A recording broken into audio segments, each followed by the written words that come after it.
Good morning students. हम पढ़ रहे थे अध्याय 1 फ्रांसीसी क्रांति,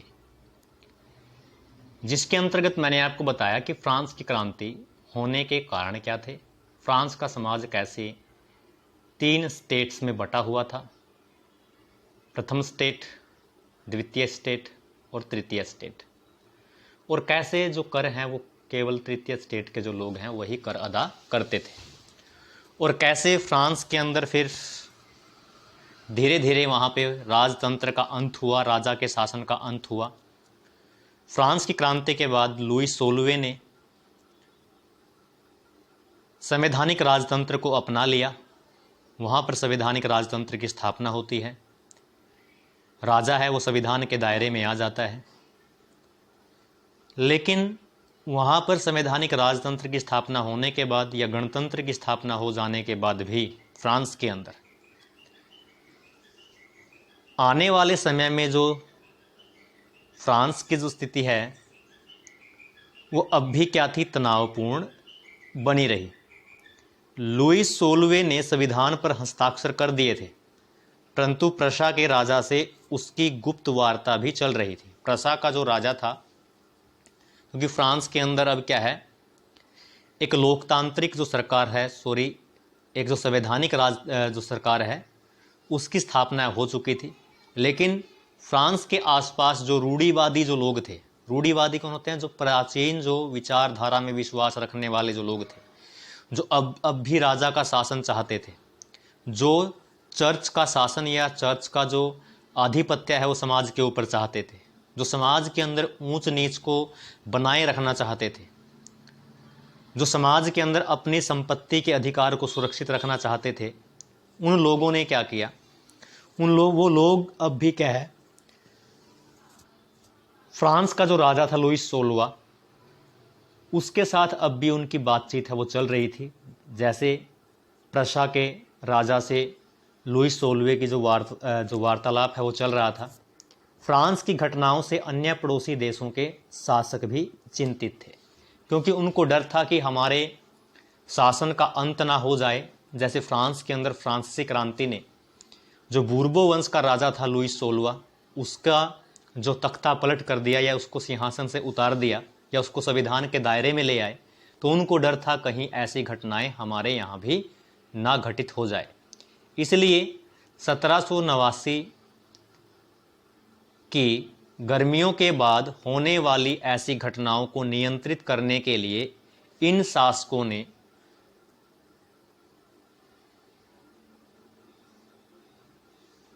जो शासक थे, इन्होंने सेना भेजने की योजना बना ली थी। लेकिन जब तक इस योजना पर अमल होता, अप्रैल 1792 में नेशनल असेंबली ने पर्सा एवं ऑस्ट्रिया के विरुद्ध युद्ध की घोषणा का प्रस्ताव पारित कर दिया। प्रांतों से हजारों स्वयंसेवी सेना में भर्ती होने के लिए जमा होने लगे। उन्होंने इस युद्ध को यूरोपीय राजाओं एवं कुलीनों के विरुद्ध जनता को जंग के रूप में लिया, क्योंकि जो प्रशा है वो कोशिश कर रहा था कि कैसे न कैसे करके जो लुई 16वां है उसको दोबारा गद्दी के ऊपर बैठाया जाए, रूढ़िवादी जो शासन व्यवस्थाएं हैं उनको दोबारा स्थापित किया जाए। लेकिन इससे पहले वो कुछ करते तो 1792 में नेशनल असेंबली जो फ्रांस के अंदर बनी थी, उसने प्रशा एवं ऑस्ट्रिया के विरुद्ध युद्ध की घोषणा कर दी, और इस प्रकार फ्रांस से हजारों जो लोग हैं वो सेना में भर्ती होने के लिए जमा होने लगे। उन्होंने इस युद्ध को यूरोपीय राजाओं और कुलीनों के विरुद्ध जनता के जंग के रूप में लिया कि हमारी जो जंग है वो किससे है, राजाओं से है, और जो अमीर लोग हैं उनसे है। उनके होठों पर देशभक्ति के तराने थे। उनमें कवि राजेंट दी लाइल द्वारा रचित मार्सिले भी था। मार्सिले क्या है, एक कवि वहाँ पे हुए हैं, तो उनके द्वारा लिखी गई एक देशभक्ति से ओतप्रोत रचना थी, और कवि का नाम क्या था, रोजेट दी लाइल। रोजेट दी लाइल द्वारा रचित मार्सिले। यह गीत पहली बार मार्सिलेस के स्वयंसेवियों ने पेरिस की ओर कूच करते हुए या जाते हुए गाया था, इसलिए इस गाने का नाम मार्सिले हो गया, जो कि अब क्या है, फ्रांस का राष्ट्रगान है। तो फ्रांस का राष्ट्रगान क्या है, मार्सिले, जो कि किसने लिखा था ये गीत, रोजेट डी लायल द्वारा इसको लिखा गया था। और वहां पर जो क्रांतिकारी जो विचार हैं वो उभरे फ्रांस के अंदर इन रूढ़िवादी ताकतों के खिलाफ, तो तब इसकी रचना हुई और क्रांतिकारी जो लोग थे वो इसको बड़े चाव से गाते थे। क्रांतिकारी युद्धों से जनता को भारी क्षति एवं आर्थिक कठिनाइयां झेलनी पड़ी। जो भी युद्ध हुए इन रूढ़िवादी ताकतों के खिलाफ, तो जो आम जनता है उसको भारी जो नुकसान है वो उठाना पड़ा। पुरुषों के मोर्चे पर चले जाने के बाद, क्योंकि अधिकतर जो पुरुष हैं वही सेना में भाग लेते हैं, जब वो लड़ने के लिए घर सेना में जाते थे तो अनेकों जो घर परिवार और रोजी रोटी की जिम्मेदारी औरतों के कंधों पर आ जाती थी। देश की आज़ादी के एक बड़े हिस्से को ऐसा लगता था कि क्रांति के सिलसिले को आगे बढ़ाने की जरूरत है, क्योंकि 1791 के संविधान से सिर्फ अमीरों को ही राजनीतिक अधिकार प्राप्त हुए थे। तो लोगों को लगता था कि इस क्रांति को लंबा चलना चाहिए, क्योंकि 1791 में जो संविधान लागू हुआ था फ्रांस के अंदर, उसके तहत केवल अमीरों को ही कुछ अधिकार है वो मिले थे, उनमें गरीबों के लिए कुछ भी नहीं था।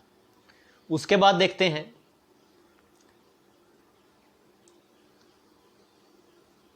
देखिए,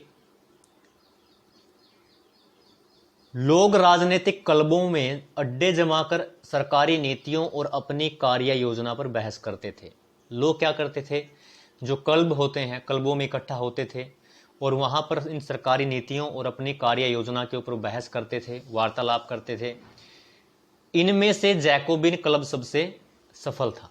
तो एक क्लब था जहां पर लोग इकट्ठा होते थे, उसको जैकोबिन क्लब कहा जाता है, जिसका नाम पेरिस के भूतपूर्व कॉन्वेंट ऑफ सेंट जैकब के नाम पर पड़ा था।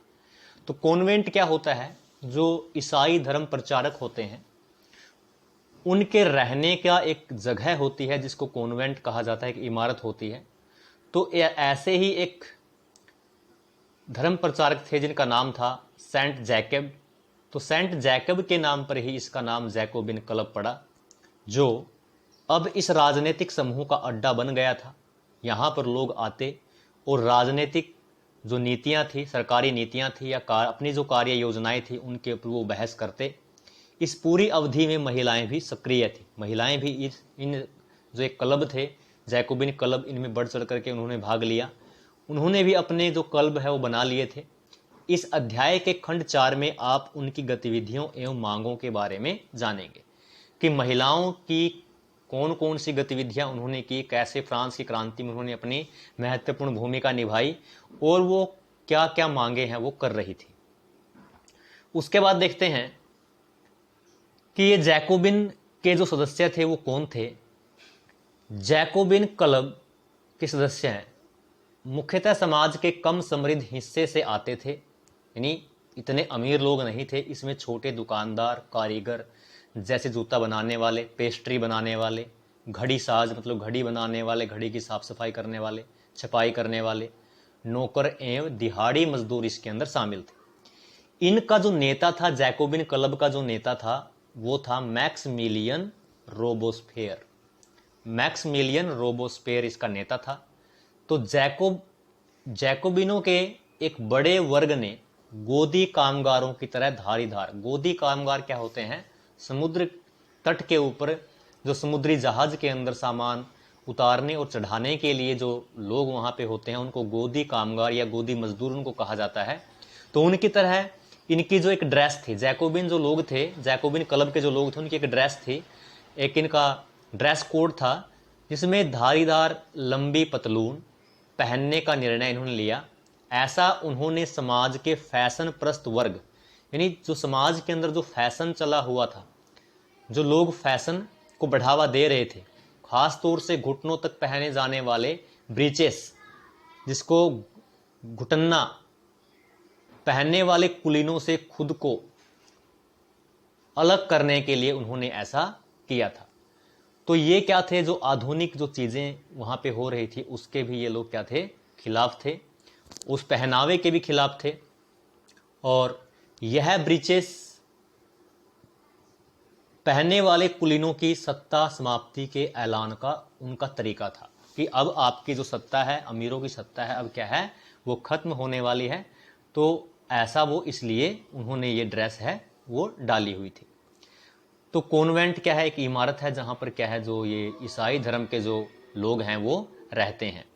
उसके बाद देखिए कि जैकोबिन, इसलिए जैकोबिनों को शोकुलात के नाम से जाना गया। इनको शोकुलात, उस ड्रेस की वजह से इनको शोकुलात के नाम से जाना गया, जिसका शाब्दिक अर्थ क्या होता है, बिना घुटने वाले।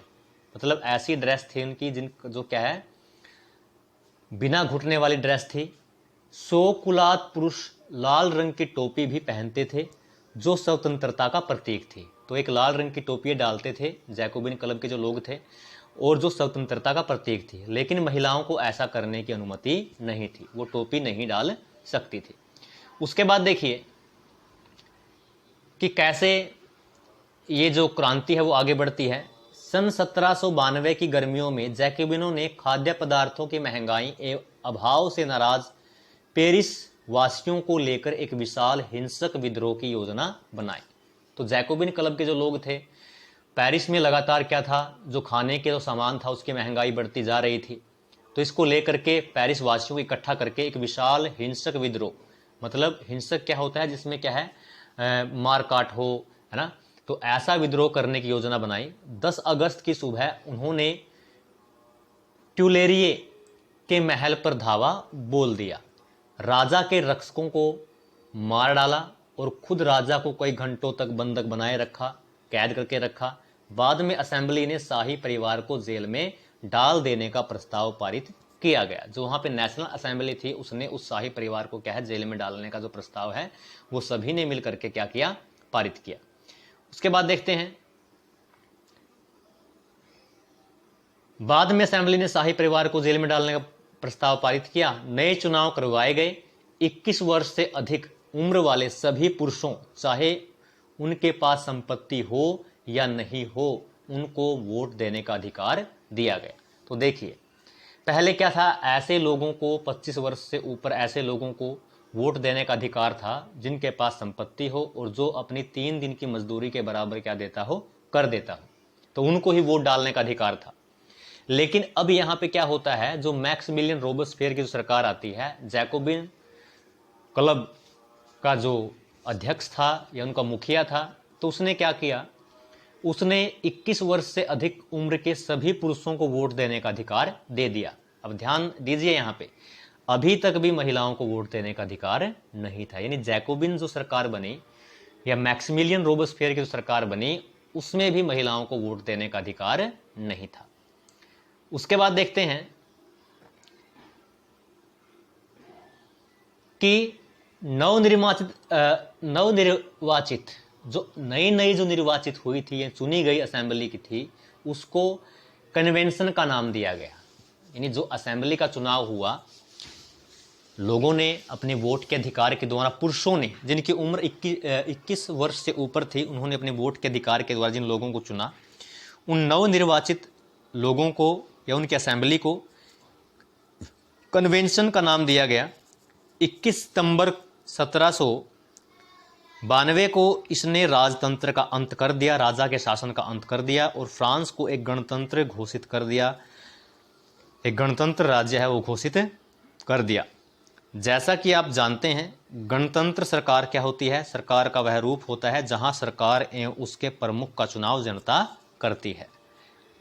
जनता क्या करती है, अपने जो प्रमुख है या अपना जो क्या है नेता है उसका चुनाव करती है। वह वंशानुगत राजशाही नहीं है, मतलब ऐसा नहीं है कि राजा का बेटा राजा बनेगा, तो जनता जिसको चुनेगी वही क्या है, उसकी ही सरकार बनेगी। आप कुछ अन्य गणतांत्रिक देशों के बारे में, ऐसे बहुत से देश उस समय देखने को मिले जहां पर ऐसी जो गतिविधियां हैं वो घटित हो रही थी। उसके बाद देखते हैं कि एक लुई 16वें को न्यायालय द्वारा देशद्रोह के आरोप में मौत की सजा सुना दी गई।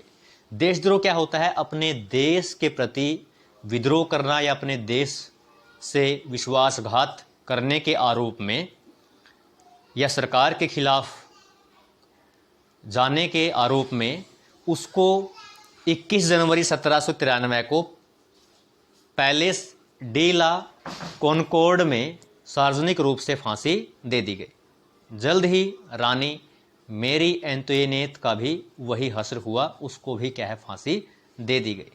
तो इस अध्याय में इतना ही, बाकी